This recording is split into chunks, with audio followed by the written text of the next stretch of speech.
Hello everyone, welcome back to Raj talks. Pharma web series December 19 release ആവുകയാണ് ജിയോ ഹോട്ട്സ്റ്റാറിൽ. നിവിൻ പോളിയുടെ ആദ്യത്തെ web series. Nivin പോളിയുടെ കഴിഞ്ഞ കുറച്ച് പടങ്ങൾ പുള്ളിക്ക് അത്യാവശ്യം വർക്ക് ആയിട്ടില്ല. അതായത് മലയാളി ഫ്രം ഇന്ത്യ പടം നിവിൻ പോളി അടിപൊളിയായിരുന്നു, എനിക്ക് നന്നായിട്ട് വർക്കായി. പുള്ളിയുടെ യൂഷ്വൽ ടിപ്പിക്കൽ സ്റ്റൈലിലെ ആ കോമഡിയും കാര്യങ്ങളും എല്ലാം വർക്കായി. പക്ഷെ കഥാ വൈസ് ഭയങ്കര പ്രീച്ചയായിരുന്നു. അറിയാലോ, അത് അങ്ങനെ ഒരു ദുരന്തമായിരുന്നു. പക്ഷെ അതിൻ്റെ റൈറ്റർക്ക് മാത്രമേ ഉണ്ടായിരുന്നുള്ളൂ അതൊരു ദുരന്തമല്ലാത്തത്. എനിവേസ്, അതിലോട്ടൊന്നും കടക്കണ്ട, നമുക്ക് തൽക്കാലം പറഞ്ഞും പോയി. അപ്പോൾ എനിക്ക് തോന്നുന്നു പുള്ളിയുടെ പക്ഷേ വർഷങ്ങൾക്ക് ശേഷത്തിലെ റോൾ എനിക്ക് ഭയങ്കരമായിട്ട് ആസ്വദിച്ച് അതൊരു കിടിലം കംബാക്ക് മൊമെന്റ് തന്നെ ആയിരുന്നു. പക്ഷെ ആ ഫിലിമിന്റെ ഹോൾ സക്സസ് ഒരു പക്ഷേ പുള്ളിക്ക് വേണേൽ പറയാം. എനിക്ക് അതിനകത്ത് ആകെ വർക്കായത് പുള്ളിയും നീരജ് മാധവും ഒക്കെയാണ്. പക്ഷെ ഒരു ഹോൾ സിനിമയിൽ പുള്ളി ഇല്ലല്ലോ, കുറച്ച് നേരത്തേക്ക് വന്ന് പുള്ളി മിന്നിച്ചിട്ട് പോയി. പിന്നെ അതിന്റെ മുമ്പത്തെ പടങ്ങളെ പറ്റിയൊക്കെ ഓർമ്മിപ്പിക്കല്ലേ പൊന്നെ എന്നുള്ള അവസ്ഥയാണ്. പക്ഷെ പോട്ടെ, അപ്പോൾ പുള്ളിയുടെ ആദ്യത്തെ വെബ് സീരീസ് അത്യാവശ്യം കലക്കട്ടെ. ഒരു പക്ഷേ ഇതിന്റെ ട്രെയിലർ ഞാൻ കണ്ടിരുന്നു. എന്തായാലും നമുക്ക് അതൊന്നുകൂടെ ഒന്ന്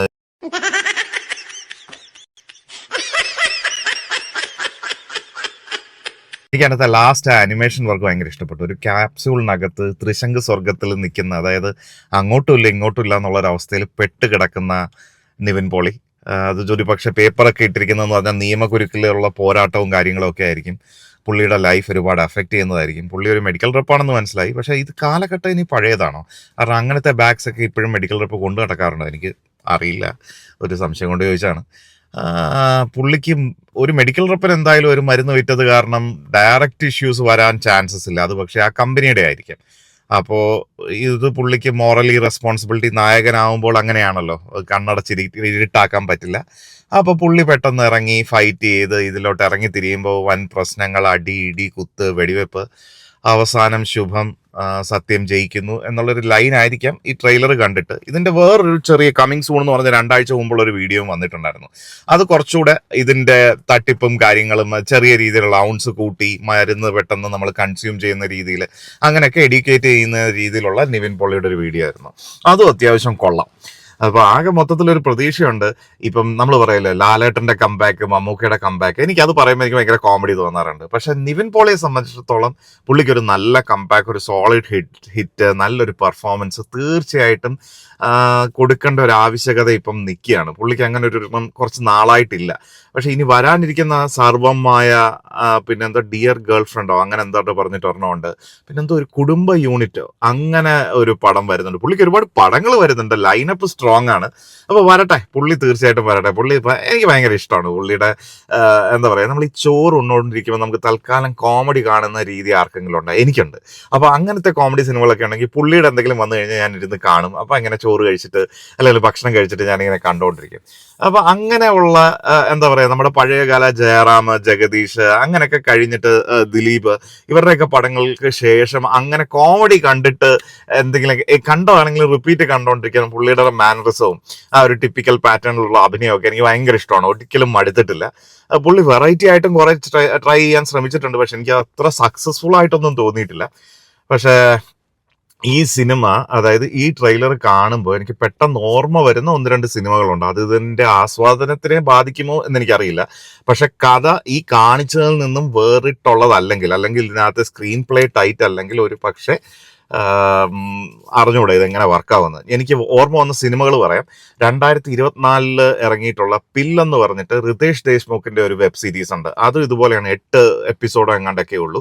പക്ഷെ അതിനകത്ത് റിതേഷ് ദേശ്മുഖ് ഡോക്ടറാണ്. അപ്പൊ പുള്ളി ഇതിനകത്തെ മെഡിസിനിൽ വരുന്ന ഇഷ്യൂസും ഒരു വലിയ ഫാർമസ്യൂട്ടിക്കൽ കമ്പനിയുമായിട്ടുള്ള ഇതുപോലെ ലീഗൽ ബാറ്റിലും കാര്യങ്ങളൊക്കെയാണ്. അത് നല്ല രസമാണ്. അത് കണ്ടിട്ടില്ലെങ്കിൽ ഡെഫിനറ്റ്ലി കണ്ടു നോക്കുക. ദ പിൽ 2004 എൻ്റെ ഓർമ്മ.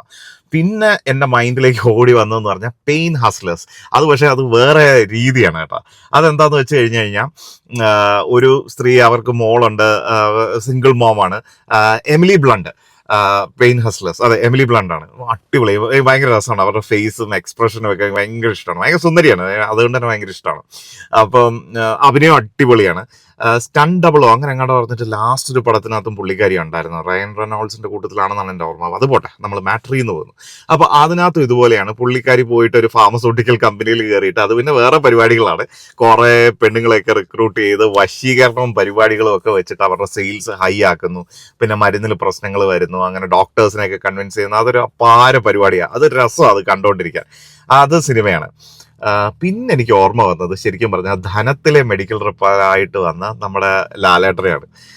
എന്താ പറയുക, അതിനകത്ത് പുള്ളി ഇതുപോലല്ലേ, പുള്ളി സെയിൽസ് കൂട്ടാനും ഉള്ള പരിപാടിയും കാര്യങ്ങളും, പുള്ളിയുടെ കള്ളച്ചിരിയും, പുള്ളി മറ്റേ ഞങ്ങളുടെ കമ്പനി ഇതൊക്കെ ഓഫർ ചെയ്യുന്നുണ്ടെന്നൊക്കെ പറയുന്നതും. ധനത്തിലെ ഒരുപാട് സീനുകൾ വരും, മറ്റേ പാലില് വെള്ളം ചേർത്തിട്ട് അപ്പം മുരളി ഇങ്ങനെ കണ്ടുകൊണ്ട് വരുന്ന സീനൊക്കെ ഇല്ലേ, പെട്ടെന്ന് അതൊക്കെ ഓർമ്മ വന്നു. അതിനകത്ത് നായികയായിരുന്ന ചാർമി. ഇതൊക്കെ നീലപ്പൂവുകൾക്ക് ഉമ്മ കൊടുക്കണ വേണ്ട, നമ്മൾ ഇതാണ് പ്രശ്നം. ഒരു സിനിമയിൽ തൊടുത്ത് പിന്നെ അടുത്തതിൽ തൊട്ട് തൊട്ട് തൊട്ട് ഇങ്ങനെ പൊയ്ക്കൊണ്ടേയിരിക്കും. That's my mental issues. Anyways, അത് ഒരു നല്ല ഇഷ്യൂ ആണ്, സിനിമകളല്ലേ. അപ്പൊ ഇതൊക്കെയാണ് മറ്റ് സിനിമകൾ ഇത് വെച്ചിട്ട് വരുമ്പോൾ മനസ്സിലേക്ക് ഓടി വരുന്നത്. അപ്പോൾ സെറ്റ് ആവുമായിരിക്കും, ഇത് ഹിറ്റ് ആവട്ടെ, നിവിൻ പോളിക്ക് നല്ലൊരു കംബാക്ക് ആവട്ടെ. അതുപോലെ ഓർത്തപ്പോഴാണ് നിവിൻ പോളിയുടെ ഒരു പടം ഓൾറെഡി റിലീസായി. ഇതൊരു നിവിൻ പോളി ഡിസ്കഷൻ ആയതുകൊണ്ട് അങ്ങനെ പറഞ്ഞതേ ഉള്ളൂ. അതേതായിരുന്നു, ഒരുപാട് പുറം രാജ്യങ്ങളിലൊക്കെ ആ ഫിലിം പ്രദർശിപ്പിച്ചു. റാമിന്റെ 7 കടൽ 7 മല.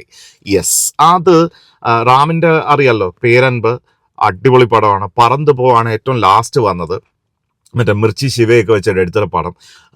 നമ്മുടെ ഗ്രേസ് ആന്റണിയൊക്കെ അഭിനയിച്ചിട്ടുണ്ട്. അടിപൊളി പടമാണ്. അത് കണ്ടില്ലെങ്കിൽ തീർച്ചയായിട്ടും കണ്ടു നോക്കുക. അതിനകത്തും നല്ല രസമായിട്ടാണ് ഡയറക്ടർ ഇവരെല്ലാം യൂട്ടിലൈസ് ചെയ്തിരിക്കുന്നത്. അത് മിർച്ചി ശിവയൊക്കെ വെച്ചിട്ട് ഇത്രയും പുള്ളിയുടെ അതേ രീതിയിൽ തന്നെ വലിയ മാറ്റങ്ങൾ വരുത്താതെ പുള്ളി ആ ക്യാരക്ടറായിട്ട് മാറ്റിയിട്ടുണ്ട്. അപ്പോൾ പുള്ളിക്ക് വേണ്ട ആൾക്കാരെ കറക്റ്റായിട്ട് കാസ്റ്റ് ചെയ്തെടുത്തൊരു സിനിമയാണ് പറന്ത് പോ. അപ്പോൾ ആ പടം വരാനുണ്ട്. അതായത് 7 കടൽ 7 ഭൂമി 7 കടൽ 7 മല, സോറി.